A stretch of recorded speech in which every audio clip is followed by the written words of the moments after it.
Mheshimiwa Uhuru Muigai Kenyatta, Rais wa Jamhuri ya Kenya na mwenyekiti wa Jumuiya ya Afrika Mashariki anawasili.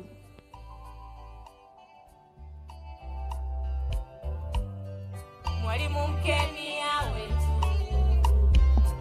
Mheshimiwa Uhuru Muigai Kenyatta, Rais wa Jamhuri ya Kenya na mwenyekiti wa Jumuiya ya Afrika Mashariki amewasili.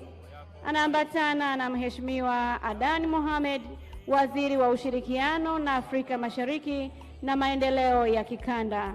Moja kwa moja anaelekea kwenye kitabu cha maombolezo na kusaini.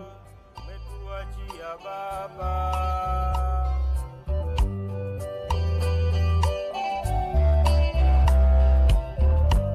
Toka 59 mpaka 21 mwendo umeumaliza.